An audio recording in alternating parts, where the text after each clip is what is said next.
Kakinada rural మండలం కొవ్వాడలో శ్రీ బ్రహ్మరాంబ సమేత మల్లికార్జున స్వామి వారి ఆలయంలో కొలువై ఉన్నటువంటి నందీశ్వరుడికి ఆలయ ప్రధాన అర్చకులు సాయి ఆధ్వర్యంలో విశేషంగా భక్తులు అభిషేకాలు నిర్వహించారు. ఈ సందర్భంగా ఆలయ ప్రధాన అర్చకులు సాయి మాట్లాడుతూ, ఈ అభిషేకం శుక్లపక్షంలో పౌర్ణమికి ముందుగా వచ్చే త్రయోదశి రోజున, అలాగే కృష్ణపక్షంలో అమావాస్యకు ముందుగా వచ్చే త్రయోదశి రోజున చేస్తారని పేర్కొన్నారు. అనంతరం భక్తులకు ఆలయ కమిటీ సభ్యులు తీర్థ ప్రసాదాలు అందించారు. ఈ కార్యక్రమంలో భక్తులు పెద్ద సంఖ్యలో పాల్గొన్నారు. కొలువై ఉన్నటువంటి నందీశ్వర స్వామి వారికి విశేషంగా అభిషేకం చేయడం జరిగింది.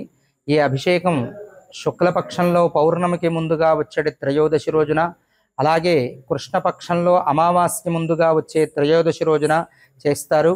ఇందులో ఉన్న విశేషం ఏమిటి అంటే, జాతకంలో తెలియనటువంటి దోషాలు, ఎన్ని ఆరాధనలు చేసినా, ఎన్ని అర్చనలు చేసినా, ఎన్ని దర్శనములు చేసినా తీరనటువంటి బాధలు ఈ నందీశ్వరుణ్ణి ఆరాధన చేసినట్లయితే తప్పక నెరవేరుతాయని శివపురాణంలో చెప్పబడింది.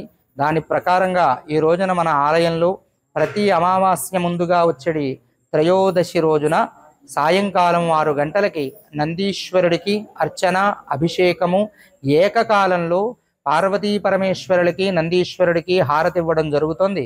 ఈ అద్భుతమైనటువంటి క్రతువుని సద్వినియోగపరుచుకుని భక్తులందరూ కూడా స్వామివారి అనుగ్రహాన్ని, కృపని పొందవలసిందిగా కోరి ప్రార్థిస్తున్నాం.